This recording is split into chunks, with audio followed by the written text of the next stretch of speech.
వస్తున్నాం.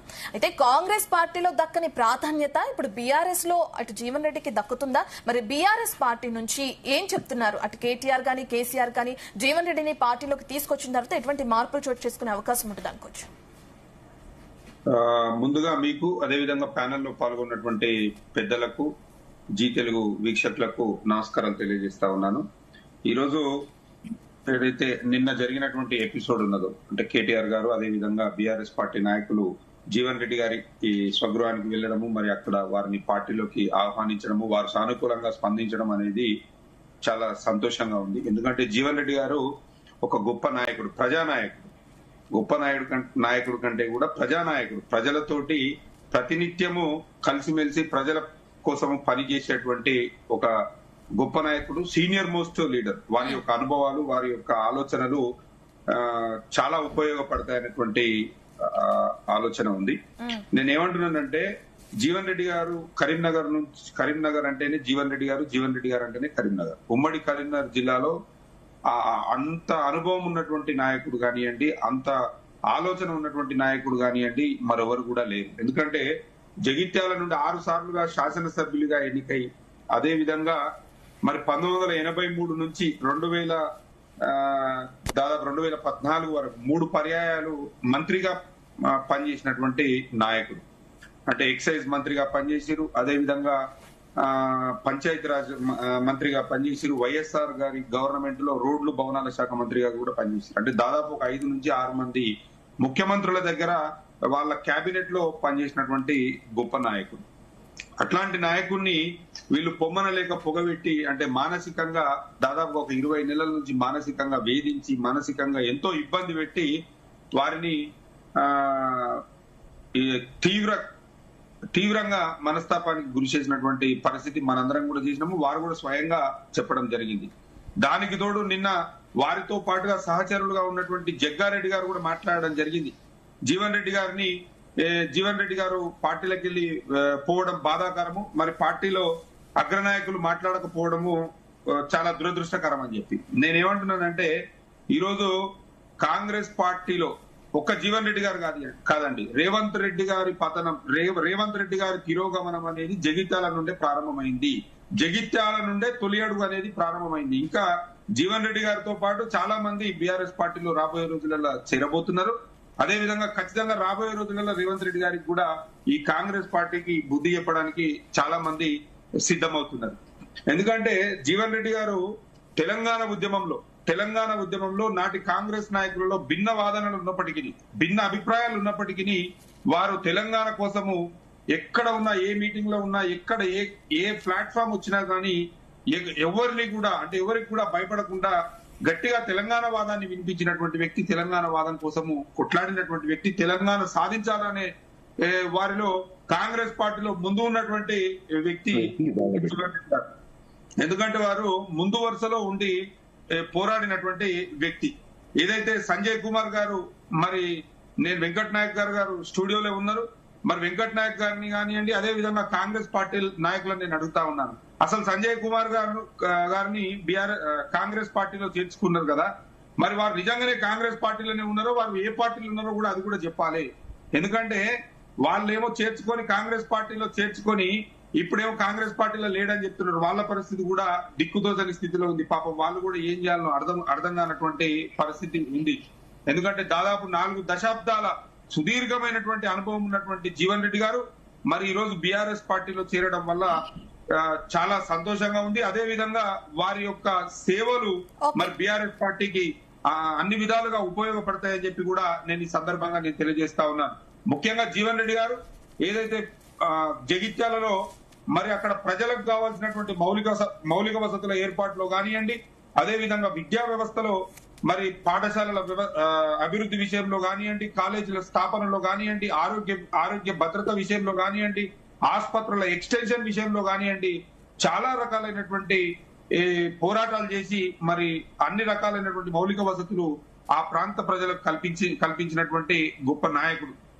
ముఖ్యంగా కేసీఆర్ గారితో సన్నిహిత సంబంధాలు, మంచి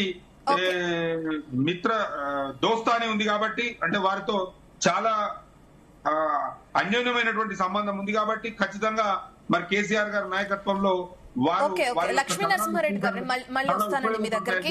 మనతో స్టూడియోలో వెంకట్ నాయక్ గారి దగ్గరికి వెళ్దాం ఒకసారి. వెంకట్ నాయక్ గారు, మనం చూస్తున్నాం నిన్న ఏఐసిసి చీఫ్ మహేష్ కుమార్ గౌడ్ గారు ప్రెస్ మీట్ పెట్టి చెప్పడం కూడా జరిగింది. 14 సార్లు కాంగ్రెస్ నుంచి బీ ఫామ్ కూడా ఇచ్చాము మేము జీవన్ రెడ్డి గారికి, అయినా కూడా ఆయన గుర్తించలేదు అన్నారు. నిజంగా జీవన్ రెడ్డికి గుర్తుకు రాలేదా బీఆర్ఎస్ లో చేరడాన్ని? ఇప్పుడు లక్ష్మీ నరసింహారెడ్డి గారు చెప్పినట్లుగానే ఎంతో క్షోభ పెట్టి పార్టీ నుంచి పంపించేశారు అని అంటున్నారు.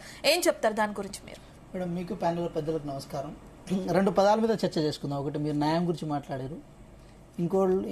ఇంకో విషయం ఏంటంటే లక్ష్మీ నరసింహారెడ్డి గారేమో ఘోష గురించి మాట్లాడారు. అది మనస్సు ఘోష దాని గురించి మాట్లాడారు.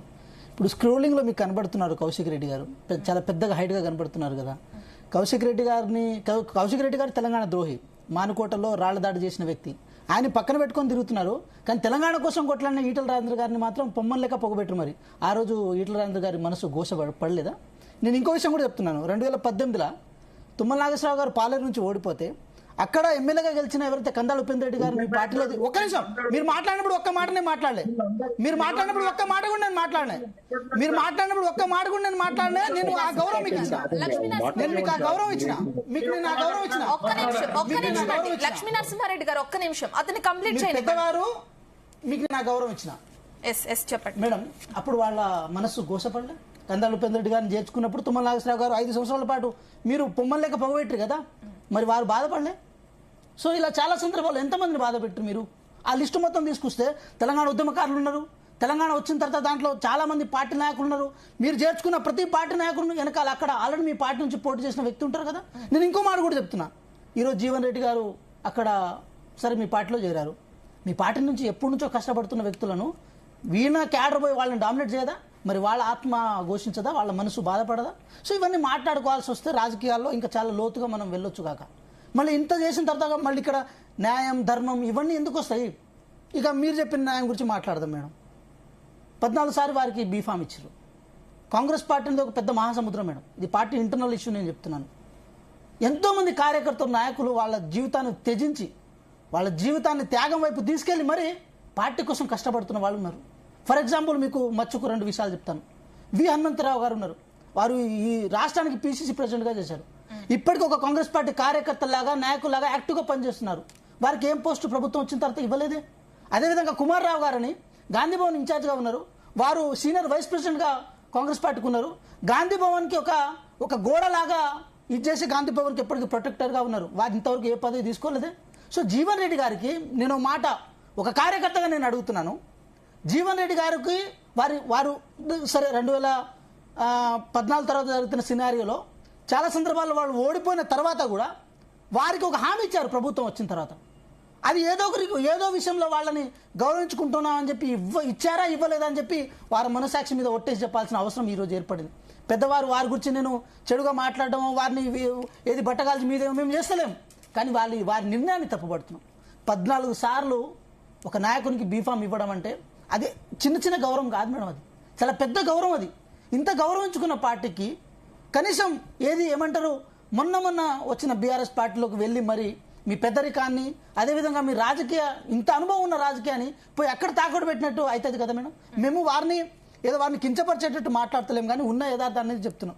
సో కాబట్టి విషయం ఏంటంటే తెలంగాణ రాష్ట్రంలో కష్టపడి కార్యకర్తలు ప్రభుత్వాన్ని అధికారంలో తెచ్చుకున్న తర్వాత ఈ ప్రభుత్వంలో కొంతమంది భాగస్వాములు అయ్యారు. వారు అంటున్నారు సంజయ్ కుమార్ గారు మీ పార్టీలో చేరి రాలేదని చెప్పి. మీ పార్టీ నుంచి సస్పెండ్ చేయనంత వరకు సంజయ్ కుమార్ గారు మా పార్టీలో చేరలే. మేము అదే భావనలో ఉంటాం. సస్పెండ్ చేసి మీ చిత్తశుద్ధి నిరూపించుకోండి, అప్పుడు ఆయన ఎటుంటాడో ఆయన తెలుసుకుంటాడు. కానీ ఇదేంటంటే దోబుచ్చులాడి పార్టీ ఫిరాయింపులు అనేది ఏదో కొత్తగా ఈ ప్రభుత్వం ఏదో చేస్తున్నట్టు మీరు చేస్తున్నారు కదా. ఏ పార్టీని వదిలేరు తెలంగాణ రాష్ట్రంలో? మీరు వైఎస్ఆర్సీపీని వదిలిరా, టీడీపీని వదిలిరా, సిపిఐని వదిలిరా, లేకపోతే కాంగ్రెస్ వదిలిరా, బీఎస్పీని వదిలిరా, ఇండిపెండెంట్ ఎమ్మెల్యే వదిలే, ఎవరిని వదిలేరు మీరు? ఎవరిని వదిలే. ఒకసారేమో తెలంగాణ పునర్నిర్మాణం అన్నారు, ఇంకోసారేమో కారు సారు 16 సర్కార్ అన్నారు. ఏం వదిలేరు, ఏం చేసిరు మీరు? సో మీ గురించి అంటే కాంగ్రెస్ పార్టీ గురించి మాట్లాడాలన్నా, కాంగ్రెస్ పార్టీ ప్రభుత్వం గురించి మాట్లాడాలన్నా ఒకసారి మీ వీపును మీరు చూసుకోండి. మీ వీపును మీ సర్దుబాటు చేసుకోండి. కనీసం ప్రతిపక్ష హోదా అయినా మీకుంది. హోదాను అనుభవిస్తూ ఎక్కడో ఫామ్ హౌస్లో కేసీఆర్ గారు ఉన్నప్పటికీ కూడా మేమేం అంటలేము. కానీ గతంలో 2 సందర్భాల్లో 2 పర్యాయాల్లో కనీసం ప్రతిపక్ష హోదాని కూడా ఏ పార్టీకి ఉంచలేదు కదా మీరు. సో మీరు ప్రజాస్వామ్యం గురించి మాట్లాడుతుంటే విడ్డూరంగాను కొంచెం వికారంగాను అనిపిస్తుంది. ఓకే. ఓకే ఓకే బీజేపీ నుంచి రామరెడ్డి గారు ఉన్నారు. రామరెడ్డి గారు, మనం చూస్తున్నాం నిన్న ఏఐసిసి చీఫ్ ఎవరైతే మహేష్ కుమార్ గౌడ్ ప్రెస్ మీట్ పెట్టినప్పుడు ఆయన క్లియర్ గా చెప్పడం కూడా జరిగింది, బీజేపీ బీఆర్ఎస్ రెండు ఒకటే, జీవన్ రెడ్డి ఆ పార్టీలోకి చేరారు, సో మేము దాన్ని ఖండించము, అది ఆయన ఇష్టం అంటూ కూడా ఆయన క్లియర్ గా క్లారిటీ ఇచ్చారు. నిజంగా బీజేపీ బీఆర్ఎస్ రెండు ఒకటే అంటారా? దాంతో పాటు బీజేపీ ఎంపీ అరవింద్ కూడా కొన్ని కామెంట్స్ చేశారు, సంజయ్ ది ఐరన్ లెగ్ లాంటిది, ఆయన రావడంతోనే పార్టీకి నష్టం చేకూరింది అని చెప్పి.